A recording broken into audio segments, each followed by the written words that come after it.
오늘 우리에게 주신 하나님 말씀은 신약성경 마가복음 13장 24절로 37절 말씀입니다. 마가복음 13장 24절로 37절 말씀입니다. 제 성경으로는 78쪽입니다.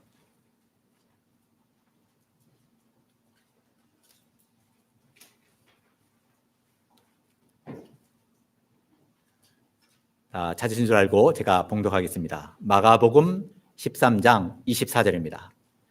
그때 그 환난 후 해가 어두워지며 달이 빛을 내지 아니하며 별들이 하늘에서 떨어지며 하늘에는 권능들이 흔들리리라.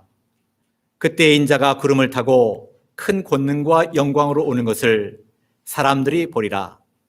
또 그때에 그가 천사들을 보내어 자기가 택하신 자들을 땅 끝으로부터 하늘 끝까지 사방에서 모으리라. 무화과 나무의 비유를 배우라.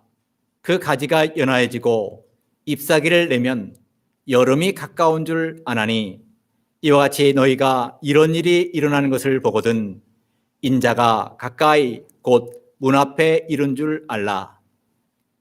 내가 진실로 너희에게 말하노니 이 세대가 지나가기 전에 이 일이 다 일어나리라. 천지는 없어지겠으나 내 말은 없어지지 아니하리라. 그러나 그날과 그때는 아무도 모르나니 하늘에 있는 천사들도 아들도 모르고 아버지만 아시느니라. 주의하라, 깨어있으라. 그때가 언제인지 알지 못함이라. 가령 사람이 집을 떠나 타고로 갈 때에 그 종들에게 권한을 주어 각각 사물을 맡기며 문지기에게 깨어있으라 명함과 같으니 그러므로 깨어있으라. 집주인이 언제 올는지 혹 저물 때 일는지 밤중이 일는지 닭 울 때 일는지 새벽 일는지 너희가 알지 못함이라. 그가 호련히 와서 너희가 자는 것을 보지 않도록 하라. 깨어있으라. 내가 너희에게 하는 이 말은 모든 사람에게 하는 말이니라 하시니라. 아멘. 오늘 마가복음 13장 24절로 37절 말씀을 통해서 예수님의 재림과 준비라는 제목으로 말씀을 증거해 드리도록 하겠습니다. 부제목으로는 깨어있으라. 네. 이 세상 만사가 이 모든 면에 준비하게 되어 있습니다. 준비해야만 막상 그 일이 닥치면 성공적으로 잘 감당할 수가 있습니다. 이 범사의 모든 면에 준비하는 것이 참 중요합니다. 이 영적 면도 똑같습니다. 이 각양 좋은 이 은혜와 은사는 이 준비된 사람을 위해서 주시기로 작정되어 있습니다. 우리가 잘 준비해서 이 하나님이 주시는 이 은혜를 받고 귀히 쓰임받는 저희들이 되었으면 좋겠습니다. 선자의 예언대로 이 땅에 사람의 몸을 입고 오신 주님은 이 예수님이 친히 말씀하신 대로 반드시 이 땅에 재림하십니다. 이 다시 오실 주님을 오늘도 우리는 고대하면서 깨어서 이 신앙 준비를 잘 해야겠습니다. 오늘 본문에 보니까 뭐가 있다고요? 반드시 때가 있다는 것입니다. 오늘 24절로 27절에 보면요, 때라는 말이 3번이 나옵니다. 24절에도 그때에, 26절에도 그때에, 27절에도 그때에. 이 때라는 말을 3번이나 말씀하셨습니다. 이 범사에 때가 있습니다. 기한이 있습니다. 그것을 이룰 때가 있습니다. 늘 때가 같은 것이 아닙니다. 변합니다. 때를 잃어버리면 다시 돌이킬 수가 없습니다. 때를 잃어버리지 말고, 기회를 잃어버리지 말고 우리가 신앙 준비를 잘 해야 되겠습니다. 어떤 때가 있다고 했죠? 오늘 24절 25절 읽어볼까요? 어떤 때가 있습니까? 그때에 그 환난 후 해가 어두워지며 달이 빛을 내지 아니하며 별들이 하늘에서 떨어지며 하늘에 있는 군중들이 흔들리리라. 어떤 때가 있습니까? 천체가 흔들리는 때가 있습니다. 이것은 환란 후에 이런 일이 있겠다 이렇게 말씀했습니다. 이것은 예루살렘 멸망 후 이 주 70년에 이 디도 장군을 통해서 예루살렘이 멸망한 후 이 대환란 후에 이런 일이 있겠다 했습니다. 그때 그 환란 후에 이런 말을 통해서 이 환란이 시작이 있으면 반드시 끝날 때가 있구나 하는 것을 우리가 알 수 있습니다. 천지 만물을 창조한 이 창세 이후로 이 변동이 없던 우주 천체들이 변동이 있겠다고 했습니다. 하나님 말씀 외에는요, 다 쇠해집니다. 낡아집니다. 진동됩니다. 변화됩니다. 오늘 심지어 무엇조차도 변화될 수 있다고요? 해도 변할 수 있습니다. 달도 변할 수 있습니다. 하늘의 별들도 다 변할 수 있습니다. 하지만 하나님의 말씀만 변동이 안 되는 것입니다. 다른 것은 다 진동될 수 있습니다. 이것은 또 다른 면으로 보면 이런 뜻도 있습니다. 하늘과 같이 믿던, 의지하던, 자랑하던 이런 세력, 제도, 조직, 이런 권능, 이런 것들이 흔들릴 수 있다는 것입니다. 국가의 세력을 자랑하고, 재력을 자랑하고, 권세를 자랑했지만, 하늘과 같이 믿던 것들이 하루아침에 다 없어지는 것입니다. 그런 동시에 신령한 면으로 보면 이 말세는 진리도 어두워질 수 있다는 것입니다. 교회도 세속화될 수 있다는 것입니다. 이 교역자도 타락할 수 있다는 것입니다. 말세가 되면 될수록 점점 어두워집니다. 해도 빛을 잃고 달도 빛을 내지 않고 점점 어두워지는 이런 것입니다. 영적인 면도 그렇고 모든 면이 그렇습니다. 그래서 유럽에 있는 교회, 미국에 있는 교회만 그런 것이 아닙니다. 한국도 마찬가지입니다. 이 초대교회와 다르게 교회가 점점 세속화되고 교회인지 세상인지 알 수 없는 이런 시대가 되었습니다. 이런 것이 이 해가 빛을 잃고 이 달이 어두워지고 별이 떨어지는 것과 마찬가지입니다. 그런 때가 있다는 것입니다. 천체가 흔들리는 때가 있다. 오늘 26절 보니까 또 어떤 때가 있다고요? 26절 한번 읽어볼까요? 그때 인자가 구름을 타고 큰 권능과 영광으로 오는 것을 사람들이 보리라. 어느 때가 있다고요? 주님이 재림하실 때가 있다는 것입니다. 주님이 재림할 때가 반드시 있습니다. 천체가 흔들리는 때만 있는 것이 아니라 주님이 재림하실 때가 있습니다. 예수님이 무엇 타고 오신다고 했죠? 구름 타고 오신다고 했습니다. 구름을 타고 하신 주님은 그 구름을 타고 하신 그대로 이 땅에 재림하시겠다고 사도행전 1장에도 말씀하셨고요. 요한계시록 1장에도 말씀했습니다. 오늘 이 시간 우리들이 최대의 소망이 무엇입니까? 예수님의 재림입니다. 오늘이라도 주님이 오시면 좋겠다. 이 주님의 재림을 고대하고 모든 것을 참고 이 묵묵히 나가는 것이 중요한 것입니다. 데살로니가전서 4장 16절에 그랬죠. 주께 소령과 천사장의 소리와 하나님의 나팔 소리로 친히 하늘로부터 강림하시리니 그리스도 안에서 죽은 자들이 먼저 일어나고 호령과 천사장의 소리와 하나님의 나팔 소리로 친히 하늘로부터 강림하십니다. 그렇게 우리 주님이 이 땅에 재림하십니다. 오늘 26절 보니까 무엇과 무엇으로 재림하신다고 했습니까? 큰 영광과 권능으로 이 큰 영광, 이 권능과 영광으로 재림하신다 말씀했습니다. 예수님은요, 큰 권능과 영광으로 재림하십니다. 권능으로 재림하신다. 이게 무슨 뜻일까요? 이 주 앞에 합당치 않은 모든 것을 심판하시는 이 심판의 권능을 가지고 예수님께서 재림하신다는 것입니다. 계시록에 보면 뭘 가지고 만국을 깨뜨리신다고요? 질그릇같이 깨뜨리신다고요? 철장을 가지고 깨뜨리듯이 다 심판하신다 했습니다. 국가도 깨지고요. 뭐 개인도 깨지고 다 심판하시는 것입니다. 철장을 가지고 깨뜨리듯이 큰 심판주로 이 땅에 오시는 것입니다.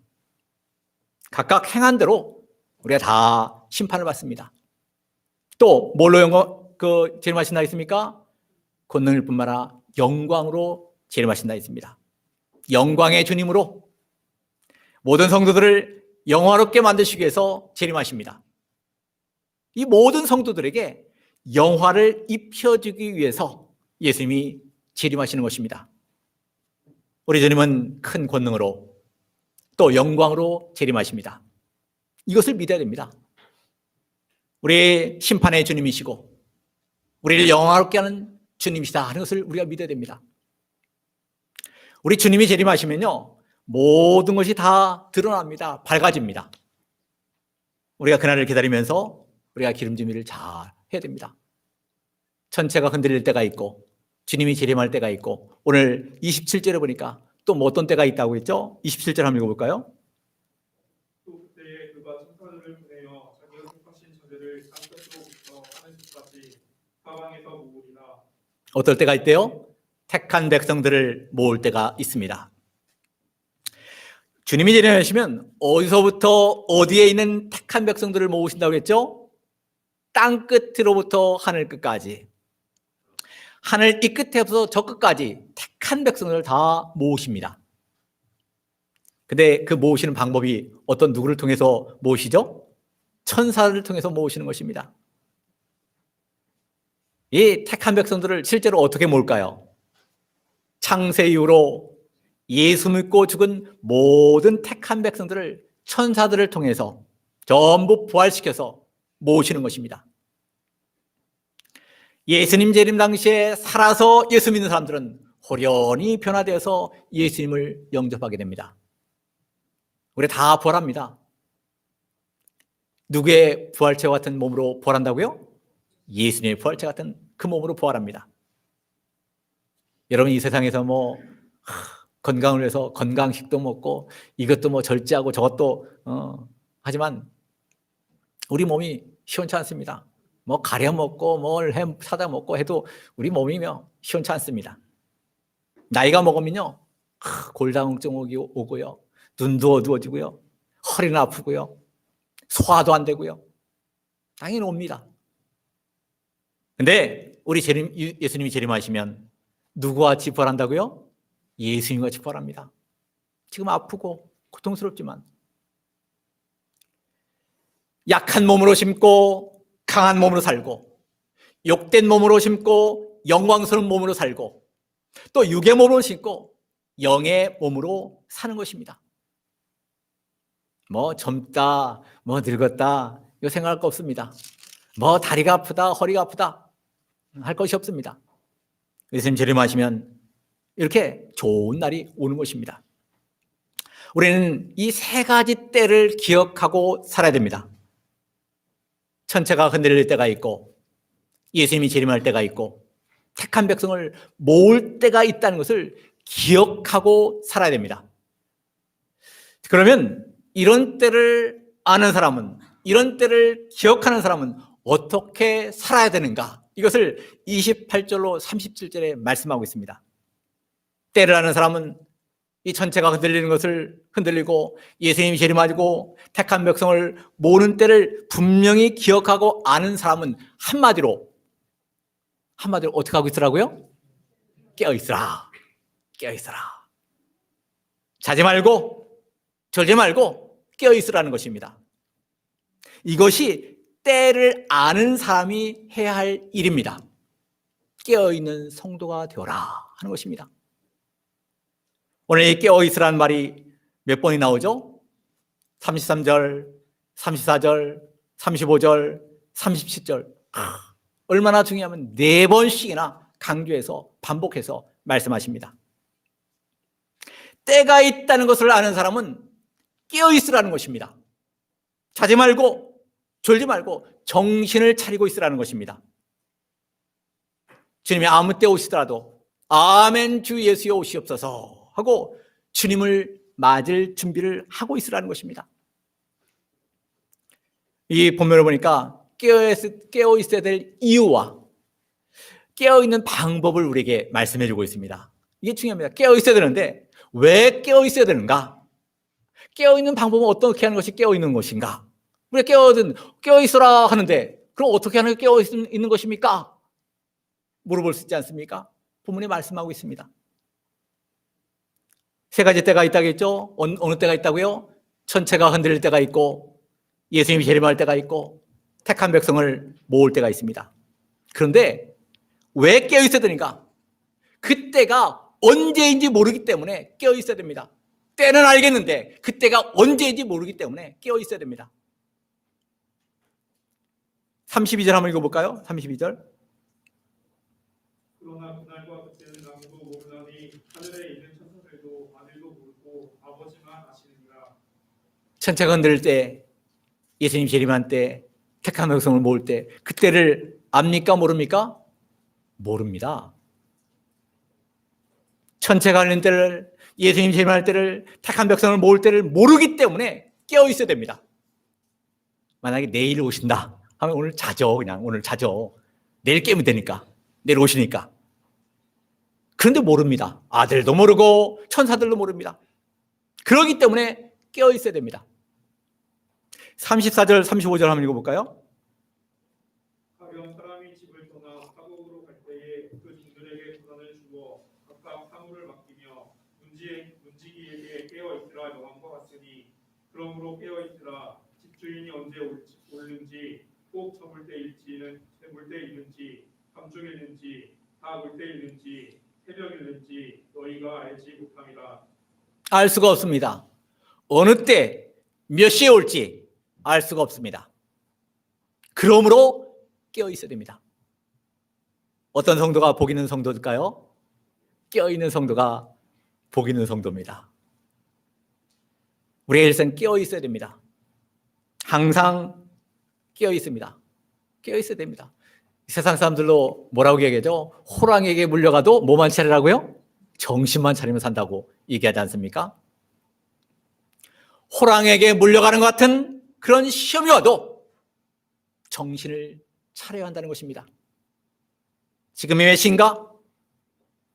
지금 어디까지 왔는가? 지금 밤이 얼마나 깊었는가? 남은 때가 얼마나 되는가? 왜 이런 환란이 왔는가? 이 환란을 통해서 내가 배울 것은 무엇인가? 이 정신을 차리고 깨어있는 사람이 되어야 한다는 것입니다. 여러분, 이 때를 아는 것이 좋을까요? 모르는 것이 좋을까요? 천체가 흔들릴 때, 예수님 재림할 때, 택한 백성을 모을 때, 이 때를 아는 것이 좋을까요? 모르는 것이 좋을까요? 모르는 것이 좋습니다. 모르는 것이 좋기 때문에 모르게 해놓은 것입니다. 여러분, 만약에 지금 2020년도 12월 13일입니다.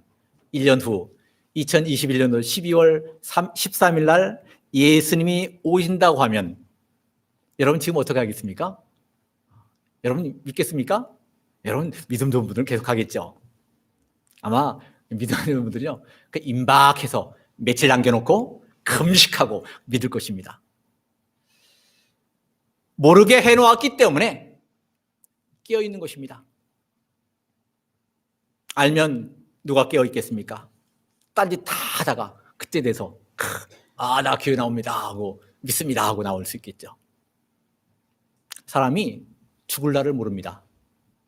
교통사고 나서 죽을지, 아니면 자다가 죽을지, 아니면 심장마비로 죽을지 모릅니다. 여러분, 만약에 내가 죽는 날을 안다면 이거 보통 문제가 아닙니다. 여러분, 죽는 날 안다면 직장 가겠습니까? 죽는 날 알면 우리 학생들 학교 공부하러 가겠습니까? 공부하겠습니까? 안 하죠. 내일 죽는데 이게 무슨 의미가 있어 하면서 공부 안 하겠죠. 직장 안 가죠. 내일 죽는데. 이 모르는 것이 유익하기 때문에 모르게 하는 것입니다. 이 주님의 재림 날짜 모르는 것이, 천체가 흔들리는 것이, 이런 것을 때를 모르는 것이, 이것이 참 하나님의 은혜입니다. 오늘날도 예수님이 재림하실지 모른다. 늘 깨어있는 성도, 이런 성도가 되라는 것입니다.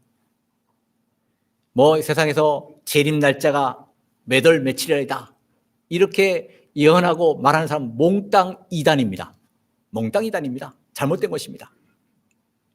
모르기 때문에 깨어 있어야 됩니다. 왜 깨어 있어야 되는가? 첫째는 왜 깨어 있었나고요?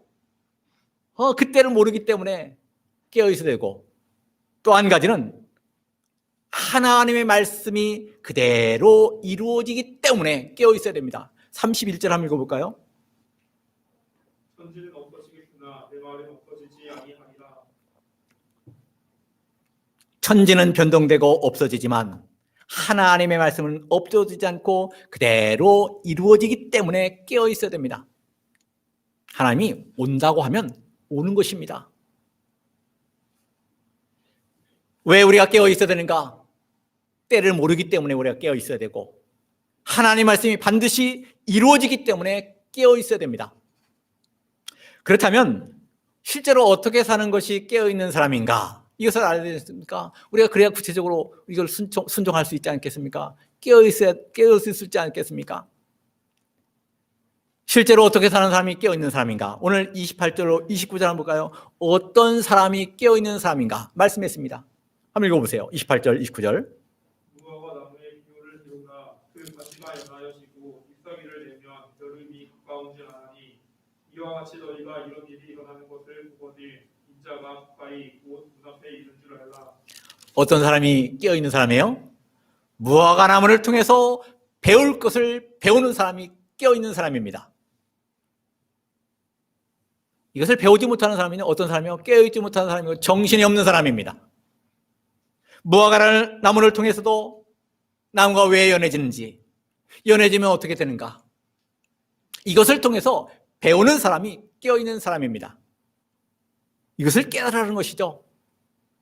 무화과 나무가 연해지면 이제는 여름이 가까워지는구나, 정신을 차리라는 것입니다.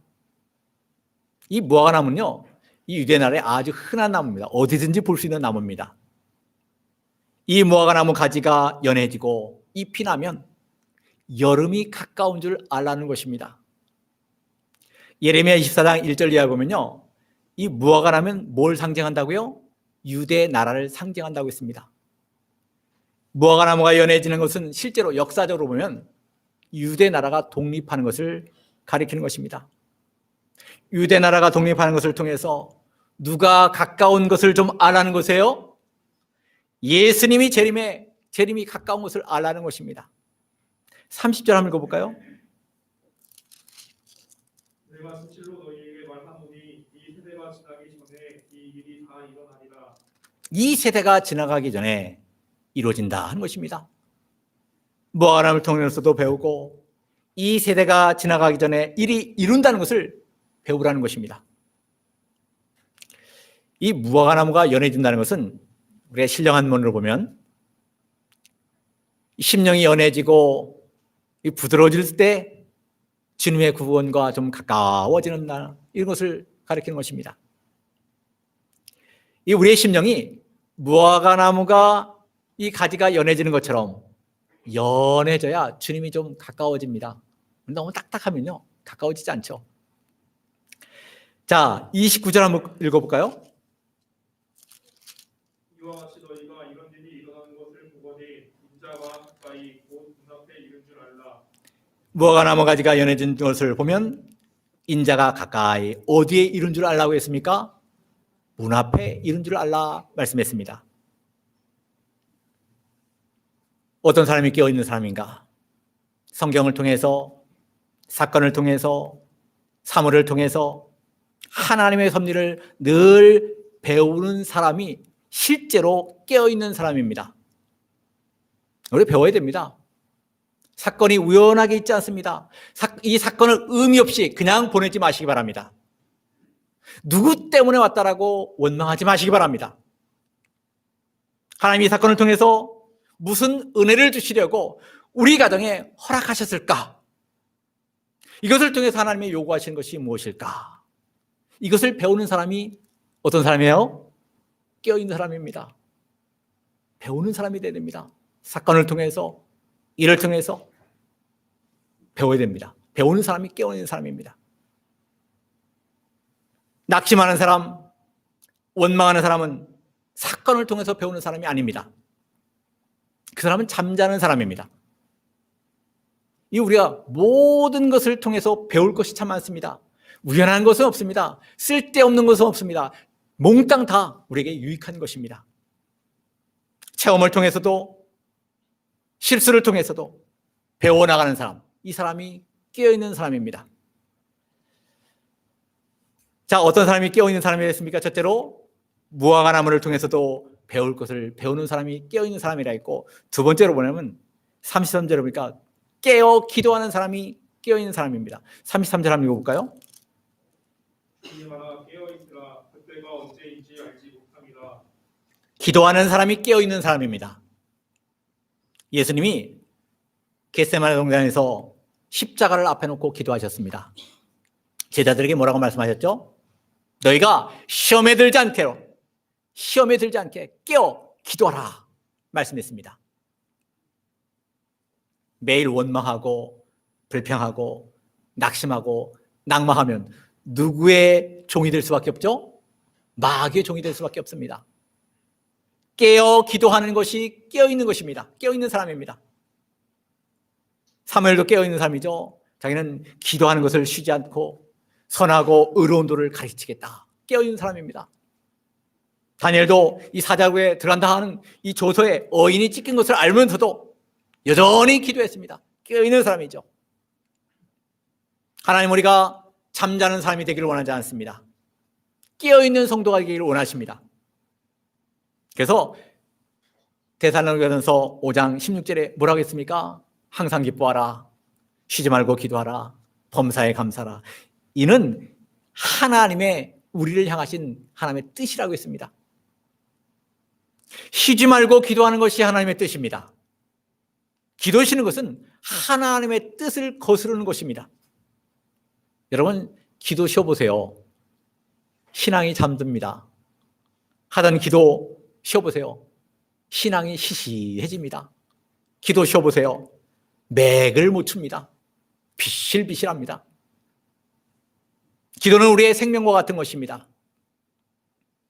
기도 안 하면요, 시험에 들고 믿음을 못 지킵니다. 맨날 마귀 역사만 일어나는 것입니다. 전적으로 기도하는 사람이 깨어있는 사람입니다. 자, 어떤 사람이 깨어있는 사람이라 했습니까? 무화과나무를 통해서 배울 것을 배우는 사람이 깨어있는 사람이고, 두 번째는요, 기도하는 사람이 깨어있는 사람입니다. 세 번째로 보니까 34절 한번 읽어볼까요? 자기 사명에 충실한 사람이 깨어있는 사람입니다. 34절 한번 읽어볼까요? 가령 사람이 집을 떠나 타국으로 갈 때에 그 종들에게 권한을 주어 각각 사물을 맡기며 문지기에게 깨어있으라 명함과 같으니. 네, 자기 사명에 충실한 사람이 깨어있는 사람입니다. 맡지 않은 사람이 하나도 없습니다. 다 맡겼습니다. 다 맡았습니다. 무엇을 주어서 맡겼다고 했습니까? 본문에 권한을 주어서 맡겼다 했습니다. 권한을 주어서 사물을 맡겼습니다. 그렇기 때문에 잘 감당해야 됩니다. 권한을 주었다는 게 무슨 뜻입니까? 직은, 그 직분에 대한 은혜를 주었다는 것입니다. 우리도 그렇지 않습니까? 목사도 자격이 없지만 직은을 주어서 감당하게 하십니다. 우리 교회에서도 마찬가지죠. 우리 이제 새해에 대해서 또 직분을 받을 것입니다. 그 임명하면 거기에 따른 직은, 권한을 주십니다. 어떤 직분이든지 잘 감당하는 것이 귀한 것입니다. 우리 교회에서 주는 직분은 어떤 직분이죠? 권세 쓰는 직분이 아닙니다. 봉사하는 직분이다. 어떤 직분이든지 그거 가지고 권세 쓰라고 목에다 힘주라고 주는 직분이 아닙니다. 다 봉사라고 섬기라고 주신 직분입니다.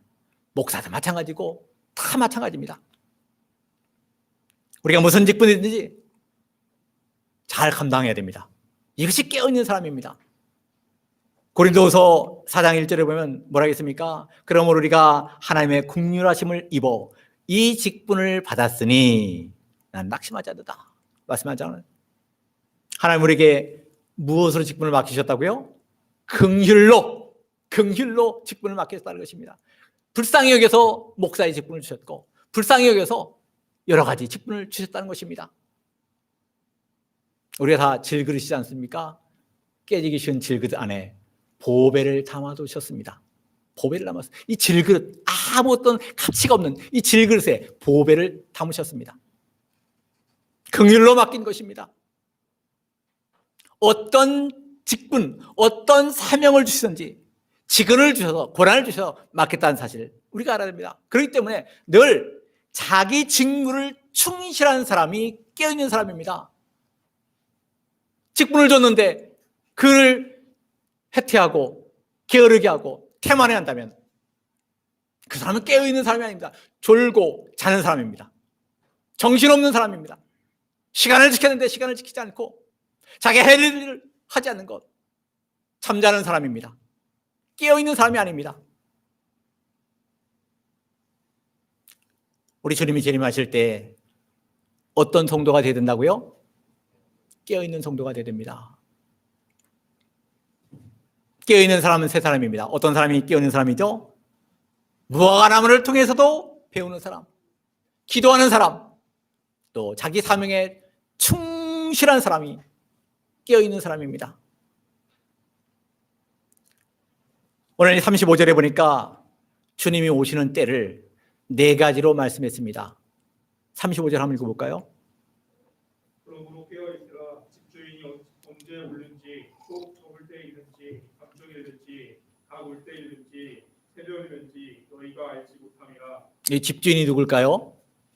예수님이십니다. 언제 올지 알 수 없다고 했습니다. 근데 집주인이 언제 온다고 했죠? 저물 때, 밤중, 닭울 때, 새벽, 이 네 때를 말씀했습니다. 이 저물 때, 밤중, 이 닭울 때, 새벽, 이것은 언제부터 언제까지를 가리키는 것일까요? 오후 6시부터 새벽 6시까지 이 밤입니다. 이스라엘 나라에서는 이것이 밤입니다. 몽땅 밤을 가리키는 것입니다. 예수님이 언제 오세요? 밤중에 오십니다. 시간적으로 오후 6시부터 새벽 6시까지 말하는데 전부 밤입니다. 밤은 환란을 가리킵니다. 환란 중에 오십니다. 요한계시록 보면 전반기 환란이 끝나고 후반기 환란이 시작될 때 예수님이 오시는 것입니다. 마태복음 25장 6절에 보면 밤중에 소리가 나되 보라 신랑이로다 맞으러 나오라 하매 언제 신랑이 온다고요? 밤중에 옵니다. 이 신랑이 누구세요? 예수님이십니다. 신랑이 밤중에 온다고 했습니다. 이 집주인이 저물 때 밤중에 닭 울 때 새벽에 이렇게 온다고 했습니다. 뭐 우리가 알아듣지 못하니까 그냥 아주 구체적으로 말씀해 주시는 것입니다. 한마디로 말하면 어떤 때죠? 깨어있기 힘든 때입니다. 도저히 깨어 있을 수 없는 때, 졸 수밖에 없을 때입니다. 그때에 예수님이 재림하시는 것입니다. 밤중에 예수님이 재림하십니다. 우리 성도들이 깨어서 우리의 환난을 통해서 금과 같은 인격이 만들어져야 됩니다. 오늘 본문에 보니까 몇 때가 있다고 했습니까? 어느 때가 있다고 했죠? 천체가 흔들릴 때가 있고 예수님이 재림할 때가 있고 택한 백성들을 모을 때가 있다고 했습니다. 이 때를 아는 사람은 어떻게 해야 된다겠습니까? 깨어있으라 했습니다. 왜 깨어있어야 된다고 했죠? 그때가 언제인지 모르기 때문에 깨어있어야 되고 또 하나님의 말씀은 반드시 이루어지기 때문에 깨어있으라 했습니다. 그 다음에 실제로 깨어있는 사람은 어떤 사람이라고 오늘 본문에 말씀하고 있죠? 뭘 통해서 배우는 사람? 무화과나무를 통해서도 배울 것을 배우는 사람이 깨어있는 사람이고 또 어떻게 하는 사람이 깨어있는 사람이에요? 깨어 기도하는 사람이 깨어있는 사람입니다. 또 어떤 사람이 깨어있는 사람이에요? 자기의 사명에 충실한 사람. 이 사람이 깨어있는 사람입니다. 우리 주님이 언제 오신다고요? 저물 때, 밤중, 다굴 때, 새벽, 몽땅 밤입니다. 그렇기 때문에 잠자지 말고 깨어서 주님이 재림하실 때 정말 영광스럽게 주님을 맞이하는 저와 여러분 되시는 은혜가 있기를 원합니다. 이 말씀 생각하면서 잠깐 기도하도록 하겠습니다. 아버지 하나님, 감사합니다. 천체가 흔들릴 때가 있고 주님이 오실 때가 있고 택한 백성을 올 때가 있다 했습니다. 아버지 하나님, 이 때가 있다는 것을 알고